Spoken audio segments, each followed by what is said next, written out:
In a world of pure imagination. The achievements of the Tobin Brothers Foundation recipients in this room today have never been limited by a lack of imagination or determination. In a world in which the nightly news is so often dominated by reports of unspeakable crime, political unrest, human tragedy and unimaginable acts of terrorism, the people you're about to meet have become beacons of light amid the darkness of those who are terminally ill, bereaved, homeless, victims of domestic violence, hungry or unemployed. Very often operating only on the smell of an oily rag, but buoyed by their commitment to really make a difference, the Tobin Brothers Foundation is delighted to be able to financially assist 12 organisations that for literally thousands of Victorians have become microcosms of hope.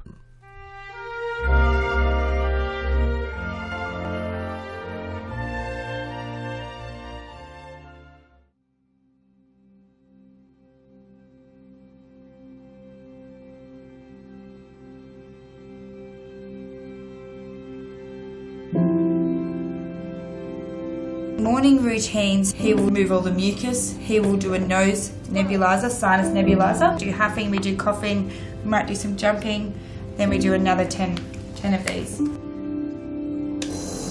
we go. Want to do it? 1, 2. Cystic fibrosis, or CF, is the build-up of thick, sticky mucus in the lungs and the digestive system. The average life expectancy at birth for a child born with CF in Australia is 37 years. Cystic fibrosis is an inherited genetic condition. In Australia there are over 3,000 people suffering from cystic fibrosis. A child with CF may have what we call pancreatic insufficiency, so it's unable to digest the fats in food, and therefore often a child with CF fails to thrive. So we provide funding and we provide equipment to hospitals to ensure that our CF patients can get the best equipment they need.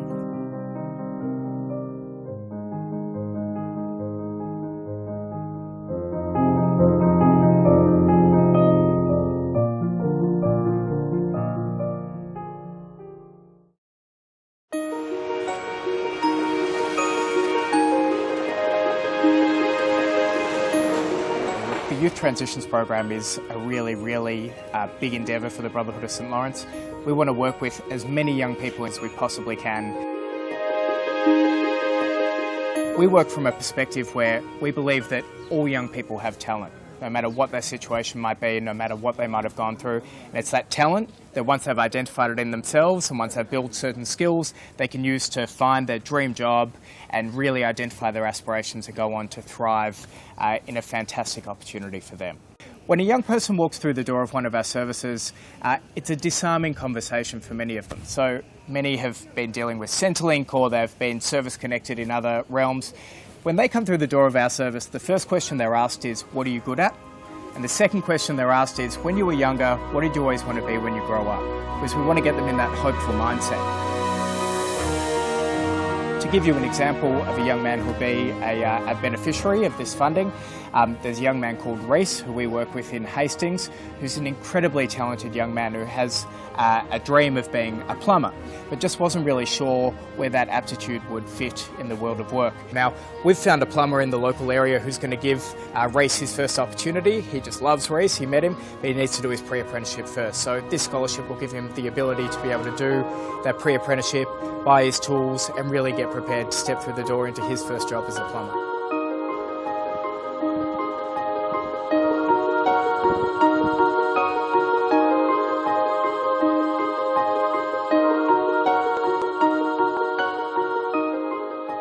We have a very busy audiology and otology clinic at Tarralee.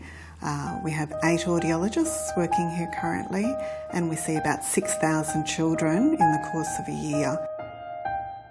So the newborn babies are referred to us through the Victorian Infant Hearing Screening Program. That program is in place so that all newborn babies, while they're still in their birth hospital, have a screening test done, and if there's a problem picked up, they're then referred to a diagnostic centre such as ours. These parents can be quite upset with a newborn baby, a possible problem detected, so we try and see the babies as soon as possible. So often we're seeing babies within the first couple of weeks of life. When the children come to us, we do a very detailed test. Newborn babies can't give us a behavioural response to sound. An older child would be able to show that they can hear a sound by turning their head to a sound through a loudspeaker. But newborn babies, we rely on electrophysiological testing to test their hearing. We pop some soft sounds through the earphone into the baby's ear. The electrodes pick up that response that we're receiving as an electrical impulse. Now, with the babies being picked up at a very young age, we're achieving much better speech and language outcomes for these children. Food, glorious food, hot sausage and mustard, while we're in the mood. Just prior to 2003, we got together as churches and decided that we would work together on emergency relief. We would be far more efficient. And so in 2003, we incorporated a body called Whittlesea Ministries Incorporated, which incorporates the 5 churches that are within Whittlesea. We see a lot of single mums, a lot of pensioners, and a lot of people that have got disabilities or are on medication through one illness or another and can't seem to make ends meet. A lot of our clients are long-term, others we only see occasionally, and some maybe they've just become out of work, so they might only be in for a few months until they re-establish themselves again.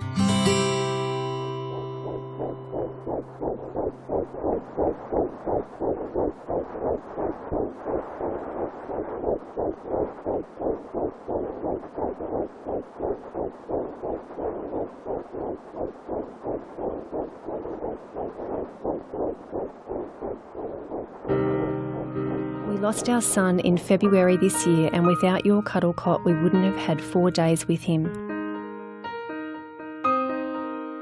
I'm forever grateful for that, and also the memory box which I still have and have added a few extra things to for Fling.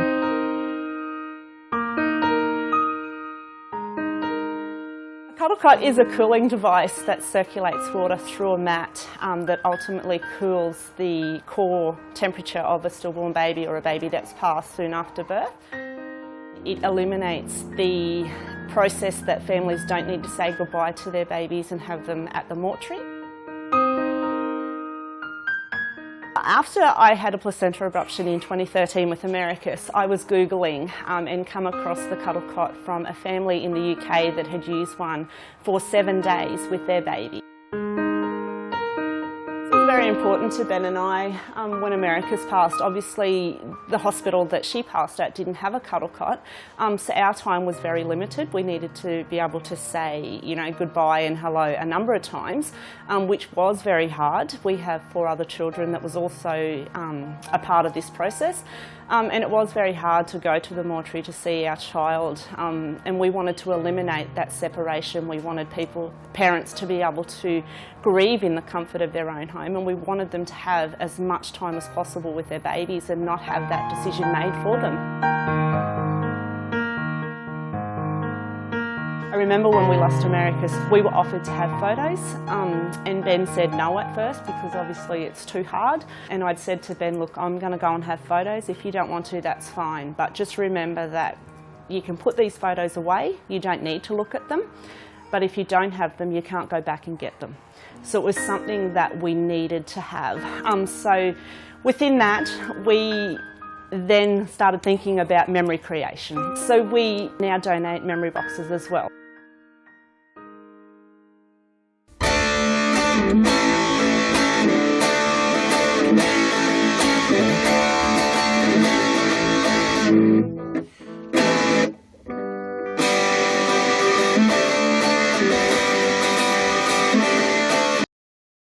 Aussie Hand supports families that have children born with a hand imprint, so that might mean that they're missing their entire hand and perhaps their wrist and part of their arm, or it might mean that they're missing one or more digits.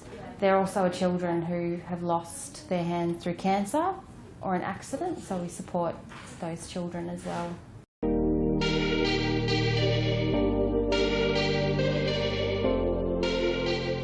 we've got our patron, Kate Doherty, who's been a patron for some years, and she has a hand inference, she was born with a hand inference, and she's had an amazing athletics career. She was a para-equestrian for Australia, and then in the end of 2014 decided to become a triathlete.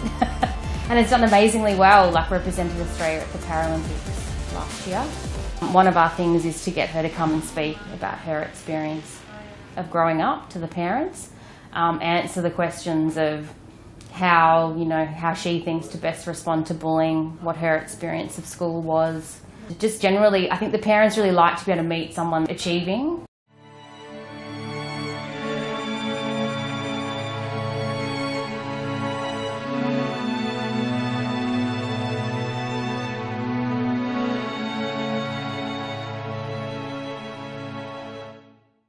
We work with people with a range of disabilities, intellectual, physical, sensory, neurological, autism, and we run a range of programs. What we're on about is extended families believes that the community is important and that people having connections is important. So we try and strengthen those connections that people have with each other and the community and activities. When I realized that my child have cerebral palsy, my life like hit by a truck upside down. And it's very hard to smile anymore because everything becomes so difficult. And at camp, we are able to have fun activities. We can laugh through the activities and through games. So I found it's very important. And they are a fantastic group. They are so supportive of each other, they're vibrant, they're positive. I love meeting with them. Most of the parents are very withdrawn from the community and they feel very isolated because they mostly feel uncomfortable when they enter the community or when they go to someone else's houses where that parent doesn't have a child with special needs. And so they feel a little bit uncomfortable when their child misbehaves. And so with the camp, it's create like a welcome opportunity, an environment, a positive atmosphere for them. So in that aspect, I think we have to agree that all of our parents love the camp and so does the children.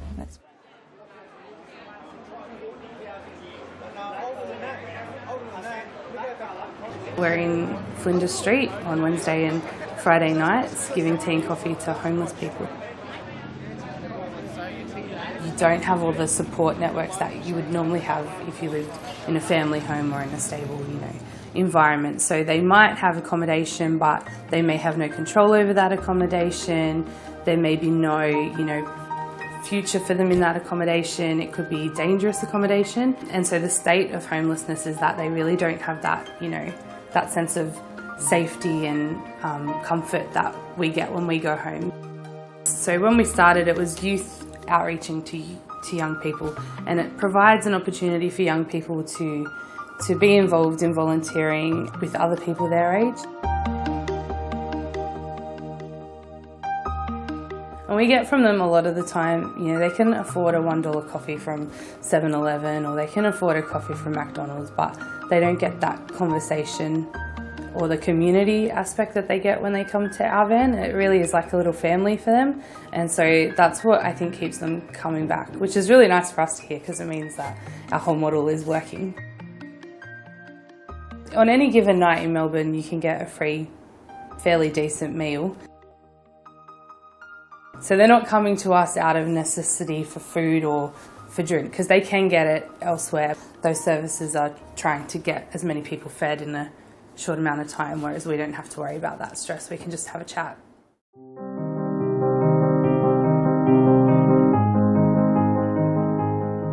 Melbourne City Mission's a community services organisation. We've existed for 160 years. We have a wide range of clients we work with. We work with homeless people. A large portion of our work is working in the new NDIS, National Disability Insurance Scheme, and transitioning into that. And we also work with children and families. For over 100 years we've operated out of a venue called Hartnett House. More recently we've added a range of other venues in the western suburbs and in the growth corridors where there are marked social disadvantage and issues going on. We provide childcare and daycare, kindergarten services. We provide palliative care. We're one of the largest providers in Victoria of in-home palliative care, which is a fantastic program. We're using the money to develop a bilingual library for children in Braybrook. So we run a kindergarten and a daycare centre in Braybrook. We have between 200 and 300 families associated with that centre. Most of those families, I'm talking around 70% of those families, are from bilingual backgrounds and speak multiple languages in their homes. Children growing up in contexts of multiple languages, grandparents who don't speak English. So what we're developing is a bilingual library for these families to utilise books that will help them come to a better understanding of living in Australia, some of the service systems, some of the opportunities available, and also connect them back into their own cultures as well. We are funded by the government to provide a homelessness outreach and support service. The layer that is added to that is our specialist expertise also in family violence. I think there's a perception that now there is an opportunity for women and children to perhaps break free in a way that they hadn't before from violent relationships and go somewhere safe and be supported, and I guess that's where we come in. Now, a number one focus of that is finding safe, secure, affordable housing. So where she lives will be really important. The resources she needs to stay safe from him in case he decides to pursue her and try and get back with her, and she doesn't want that to happen. So that's where we work with the courts, with the police, with refuge systems, and sometimes those women go in and out of crisis in that process. So we're making a house a home funding that Tobin Brothers has supported really helps is it means she can move in and she actually has a few couches from the Salvos or St Vinny's. It means she has a cupboard full of food to start her new life. It might mean that she can get a mobile phone for her child to keep the child safe going to the new school if the child is anxious about that. It's the difference between a roof over your head and feeling like you've moved into a home. So what we aim to do is provide them with a safe house that then they get to create that home environment around, which is really important for, I guess, the healing from the trauma so that they can then move on with their lives. We've been around for a good part of 24 years. It did start as a little drop-in centre that was open for half a day a week, and as women came and needs became more apparent, little programs started to spring from that, and now it runs recreation support classes, it runs social support classes, and it also runs education support classes. The primary role, I would say, is to empower women and for women to come to a place that they can feel connected if they're feeling isolated, and it's a place of healing for them, it's a place of acceptance, it's a place of being able to be. Women actually not just come here, but we take them on excursions to different places in and around the city and around Melbourne, so that they get to actually experience what it's like and understand, you know, what it is that's being talked about. They learn how to negotiate, they learn how to navigate.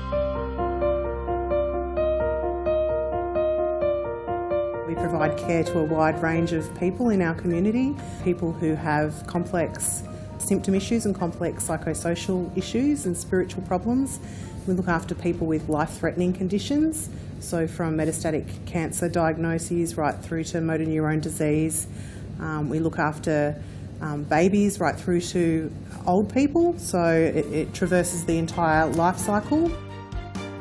It's the holistic approach, and part of that is trying to ensure that the client has a dignified experience at home with all the equipment that can come in and support them, and the carers, such as hospital beds, recliners that we've been very grateful to receive, that assist the client to be able to care for themselves and be still independent with their deterioration. So it's something that a lot of our clients have been so grateful for, to be able to stay in the home for as long as possible if they can, and especially the younger families and the younger clients, just being able to stay in the lounge room in a recliner with their children in their last days. I mean, that's priceless memories for the family.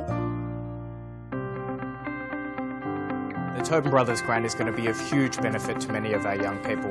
We're using it specifically as a scholarship for young people who are facing particular financial hardship at the moment, but who have fantastic talents and great skills and an aptitude which could land them their first really big dream job in the local community. So that's what the grant is going towards.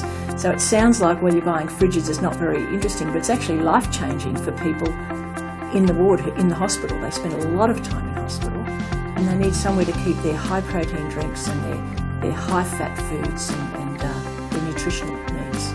So I'd like to say a big thank you to the Tobin Brothers for the very generous donation.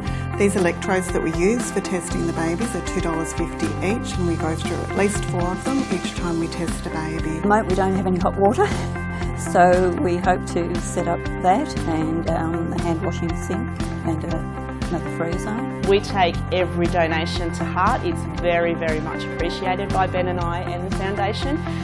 So the $3,500 that you guys are donating will go towards the purchase of another cuddle cot, or it will go towards memory boxes, which are a gift for families to be able to create memories of their babies during that time. We're using the funds to ask our patron, Kate Dowdy, to come and speak to the parents about her experience of growing up.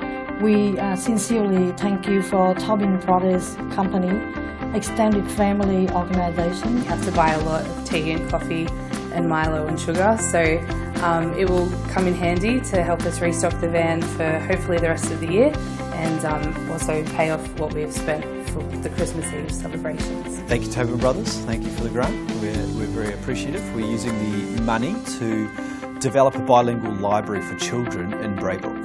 And we literally could not provide that extra support to the woman to help her feel safe and settled without donations such as this one. It's just so important and so appreciated. And any woman in the program would love the opportunity to tell Tobin Brothers this directly. So we are speaking very much in their words. And that requires funding, ongoing funding that we need to see just about every year to actually run that program. That comes from philanthropy. So, thank you very much for enabling us to do an aspect of that program. Well, we've allocated the funds for 2 recliners, which enables our clients to, especially if they're in that intermediate stage of not really needing a bed or emotionally being ready for a hospital bed or be secluded from the family in a room. Without your help, we could not having the camp. Thank you so much.